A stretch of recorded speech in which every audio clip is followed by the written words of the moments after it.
প্রিয় ছাত্রছাত্রীরা, আজকে আমি তোমাদেরকে এই ভিডিওর মাধ্যমে ক্লাস 9-এর ভূগোলের যে সমস্ত প্রশ্নগুলো দেওয়া আছে থার্ড সামেটিভের জন্য, অর্থাৎ তৃতীয় পর্যায়ক্রমিক মূল্যায়নের জন্য, স্কুল নম্বর 15, পেজ নম্বর 509, সেখানে যে সমস্ত প্রশ্নগুলো আছে বিভাগ ক, খ, গ এবং ঘ, এই 4টে বিভাগের সমস্ত প্রশ্নের উত্তর আমরা আলোচনা করবো আজকে এই ভিডিওর মাধ্যমে। তোমরা ভিডিওটা শুরু থেকে শেষ অবধি অবশ্যই দেখবে এবং চ্যানেলে যদি নতুন হয়ে থাকে অবশ্যই চ্যানেলটাকে সাবস্ক্রাইব করে রাখবে পরবর্তী স্কুলগুলোর প্রশ্নোত্তর পাওয়ার জন্য। এবং এর আগের স্কুলগুলোর প্রশ্নোত্তর আমরা আলোচনা করে দিয়েছি, তোমরা প্লে লিস্ট থেকে সেই প্রশ্নোত্তরগুলো পেয়ে যাবে, দেখে নিও সেখান থেকে তোমরা সেই প্রশ্নোত্তরগুলো। আজকে আমরা আলোচনা করবো এই 15 নম্বর স্কুলের প্রশ্নোত্তরগুলো। তো এই প্রশ্নোত্তরের পিডিএফ তোমরা পরবর্তীতে আমাদের টেলিগ্রাম চ্যানেল থেকে পেয়ে যাবে। ডেসক্রিপশনে টেলিগ্রাম চ্যানেলের লিঙ্ক দেওয়া আছে, সেখানে তোমরা যুক্ত হবে, তাহলে পরবর্তীতে পিডিএফগুলো তোমরা সেখান থেকে পেয়ে যাবে। বিভাগ কয়ের মধ্যে 14টা প্রশ্ন আছে, 1 নম্বর করে দেওয়া আছে এমসিকিউ টাইপ প্রশ্ন। 1-এর দাগে বলা আছে কি, সঠিক উত্তরটি নির্বাচন করে লেখো। 1-এর দাগের 1, আয়তনে সৌরজগতে 5ম গ্রহ। আয়তনে সৌরজগতে 5ম গ্রহ, তাহলে সেটা হবে কি অপশান সি, অর্থাৎ পৃথিবী। এর পরবর্তী প্রশ্ন, কুলীন গ্রহের মধ্যে যার আবর্তনকাল সবচেয়ে কম তা হলো বৃহস্পতি, অপশান বি। এর পরবর্তী প্রশ্ন, নিরক্ষরেখায় 1 ডিগ্রি অন্তর 2টি দ্রাঘিমা রেখার দূরত্ব। নিরক্ষরেখায় 1 ডিগ্রি অন্তর 2টি দ্রাঘিমা রেখার দূরত্ব, সেটা হবে 111.3 কিমি। এর পরবর্তী প্রশ্ন, একটি স্তূপ পর্বতের উদাহরণ হলো, তাহলে এটা হবে ভোজ পর্বত। পরবর্তী প্রশ্ন, ভারতের সর্বোচ্চ মালভূমি, সেটা হবে লাদাখ মালভূমি, অপশান বি। এর পরবর্তী আছে কি, পেডিমেন্ট বা পাদদেশীয় সমভূমি দেখা যায়, তাহলে সেটা হবে কি অপশান বি, অর্থাৎ মরু অঞ্চলে। এরপরের প্রশ্ন কি, সমসত্ব শিলায় যে আবহাওয়া বিকার ঘটে তা হলো, সমসত্ব শিলায় যে আবহাওয়া বিকার ঘটে তা হলো, এটা এখানে হবে স্বল্পমোচন, অপশান সি। এরপরে আছে, মাটিতে হিউমাস বেশি থাকলে মাটির রং হয়। মাটিতে হিউমাস বেশি থাকলে মাটির রং হয়, সেটা হবে কালো, অপশান ডি।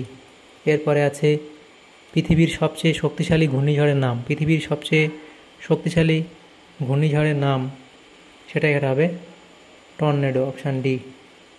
পরবর্তী প্রশ্ন, ভারতের বৃহত্তম কয়লা খনি হলো ঝরিয়া। আচ্ছা, এটা নয়, এটা ঝরিয়া, অপশান ডি। এরপরের প্রশ্ন যেটা বলা হয়েছে সেটা হচ্ছে, পশ্চিম ভারতের বৃহত্তম বায়ুবিদ্যুৎ কেন্দ্রটি হলো। দেখো এখানে এই প্রশ্ন উত্তরটা আমার মনে হয় অপশান ডি হবে, তো এটাও হতে পারে, এটা লাম্বা, এটাও। তোমরা এই প্রশ্নটা একবার তোমাদের দেখে নিও তোমাদের ক্লাস টিচার থেকে। পরবর্তী প্রশ্ন, বিশ্ব ভূগোল টিচার থেকে দেখে নিও। পরবর্তী প্রশ্ন কি, বিশ্ব অরণ্য দিবস পালিত হয় 21 মার্চ, অপশান বি। এরপরে আছে, পশ্চিমবঙ্গের কর্কটক্রান্তি রেখা যতগুলি জেলার উপর দিয়ে গিয়েছে তা হলো 5টি, অপশান বি।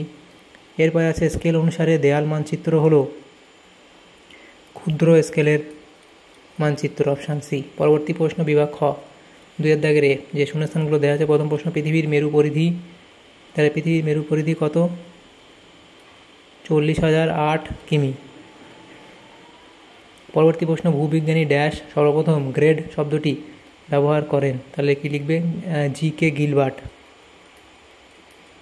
জি.কে. গিলবার্ট। পরবর্তী প্রশ্ন, অভিকর্ষের টানে উঁচু খাড়া ঢাল থেকে শিলা ও মাটির স্তূপের হঠাৎ নেমে আসাকে ড্যাশ বলে, তাকে কি বলে? ধস বলে। প্রশান্ত মহাসাগরীয় আগ্নেয় মেখলা অঞ্চলে ড্যাশ বিপর্যয় ঘটে, তাহলে লিখবে কি? ভূমিকম্প বিপর্যয় ঘটে। পরবর্তী প্রশ্ন, ভারতের প্রাচীনতম তৈলখনি হলো দিগ্বয়। তারপরে আছে, ড্যাশ হলো পশ্চিমবঙ্গের বৃহত্তম তথ্য প্রযুক্তি শিল্পকেন্দ্র, এটা হবে সল্ট লেক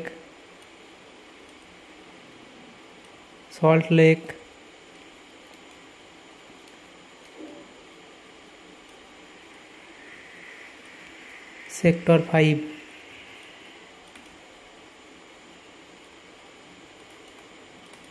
পরবর্তী প্রশ্ন, গ্লোব একটি ড্যাশ চিত্রের উদাহরণ, তাহলে হবে কি? ত্রিমাত্রিক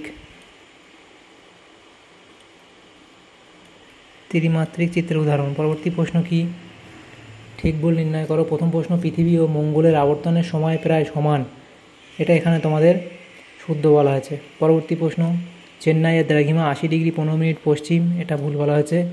শনি গ্রহের উপগ্রহের সংখ্যা 62টি, অশুদ্ধ বলা হয়েছে। যে সীমানা বরাবর পাতগুলি পরস্পরের দিকে এগিয়ে এসে ধাক্কা লাগে তাকে প্রতিসারী পাত সীমানা বলে, এটাও এখানে ভুল বলা হয়েছে। পরবর্তী প্রশ্ন, লোহা হলো অজৈব খনিজ, এটা ঠিক বলা হয়েছে। নেক্সট প্রশ্ন, কলকাতা একটি স্থলবন্দর, এটা ভুল বলা হয়েছে। টলেমিকে আধুনিক মানচিত্রের জনক বলা হয়, এটা এখানে ভুল বলা হয়েছে। সিয়ের দাগে বলা হয়েছে, একটি বা দুটি শব্দের উত্তর দাও। প্রথম প্রশ্ন, কলকাতার আবর্তন বেগ ঘন্টায় কত কিমি? তাহলে লিখবে প্রায় 1536 কিমি। পরবর্তী প্রশ্ন, কানাডায় কয়টি সময় অঞ্চল আছে? তাহলে লিখবে কি 6টি। কোন রাসায়নিক আবহবিকার প্রক্রিয়া চুনাপাথর গঠিত কাস্ট অঞ্চলে সর্বাধিক কার্যকর হয়? এটা লিখবে কার্বনেশন বা অঙ্গারযোজন। পরবর্তী প্রশ্ন, বিশ্বের বৃহত্তম সমভূমির নাম কি?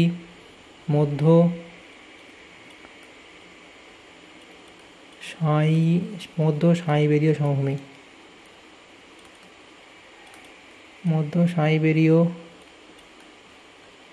সমভূমি। কোন দেশকে সুনামির দেশ বলা হয়? জাপানকে। ভারতের বৃহত্তম লোহা খনির নাম কি? লিখবে বয়লাডিলা, ছত্তিশগড়ের বয়লাডিলা। ভারতের অরণ্য গবেষণা কেন্দ্র কোথায় অবস্থিত? এটা হবে দেরাদুন। পরবর্তী প্রশ্ন, কোন স্কেলে মুখ্য, গৌণ ও প্রগৌণ ভাগ 3টি থাকে? লিখবে কর্ণ স্কেলে। পরবর্তী প্রশ্ন কি? বাম স্তম্ভের সঙ্গে ডান স্তম্ভ মেলাতে বলা হয়েছে। তো প্রথম যেটা আছে কি, এখানে বাম স্তম্ভ, এদিকে ডান স্তম্ভ দেওয়া আছে যে অসম, তাহলে এটা হবে কি? অসম হচ্ছে এটা ডি এর সাথে মিলে দিসপুর সার্ভে অফ ইন্ডিয়া, এটা হবে এটা এখানে আমাদের সাথে মিলবে। সার্ভে অফ ইন্ডিয়াটা হচ্ছে দেরাদুন। ব্ল্যাক ফরেস্ট, তাহলে সেটা হবে স্তূপ পর্বত, এবং উইলি সেটা হবে অস্ট্রেলিয়া। পরবর্তী বিভাগ গ, 6টা প্রশ্ন উত্তর করতে হয়, 12 নম্বর দেওয়া আছে। প্রথম প্রশ্ন কি? সৌরজগৎ কি? তাহলে সৌরজগৎ কি সেটা তোমরা লিখবে। অথবা দিয়ে অপসূর অবস্থান বলতে কী বোঝো, তার সংজ্ঞা, তারিখ, দূরত্ব লিখবে। আন্তর্জাতিক রেখা কি? গ্রস্ত উপত্যকা কাকে বলে লিখবে। এরপরে আছে তাপবিন্দু কাকে বলে, অথবা দিয়ে পাতের অধোগমন কাকে বলে, কিউআরটি কাকে বলে, অথবা দিয়ে প্রশ্ন বিপর্যয় ব্যবস্থাপনা কাকে বলে। এর পরবর্তী প্রশ্ন বলা হচ্ছে অচলাচলিত শক্তি বলতে কী বোঝো, সেটা লিখবে। এবং অথবা দিয়ে প্রশ্ন, কূপ ও ভৌমজলের অতিরিক্ত ব্যবহারের 2টি কুফল লেখো। কলকাতা বন্দরের 2টি সমস্যা, হুগলি নদীর নাব্যতা হ্রাস, অসংখ্য নদীবাঁক এবং অসংখ্য বালুচর। পরবর্তী প্রশ্ন, ভূবৈচিত্র্যসূচক মানচিত্র কাকে বলে, সেটা অবধি লিখবে। তারপরে যে প্রশ্নগুলো আছে দেখো বিভাগ ঘ, সেই বিভাগ ঘয়ের মধ্যে যে প্রশ্নগুলো আছে সেখানে দেখো আমাদের 3-4টে প্রশ্ন উত্তর করতে হবে, 3 নম্বর করে দেওয়া আছে, 12 নম্বর। প্রথম প্রশ্ন কি? 4 দাগের 1, পৃথিবীর কক্ষপথের 3টি বৈশিষ্ট্য লেখো। পরবর্তী প্রশ্ন, দ্রাঘিমা রেখার মধ্যে পার্থক্য, তাহলে দ্রাঘিমা এবং দ্রাঘিমা রেখার মধ্যে পার্থক্য লিখবে। সঞ্চয়জাত পর্বত ও ক্ষয়জাত পর্বতের মধ্যে পার্থক্য, সঞ্চয়জাত পর্বত এবং ক্ষয়জাত পর্বতের মধ্যে দেখো পার্থক্য তোমরা এখানে 3টে লিখবে। এর পরবর্তী যেটা আছে সেটা বলা হয়েছে দেখো আবহবিকার ও পুঞ্জিত ক্ষয় এর মধ্যে 3টি পার্থক্য, আবহবিকার এবং পুঞ্জিত ক্ষয়ের মধ্যে পার্থক্য 3টে লিখবে।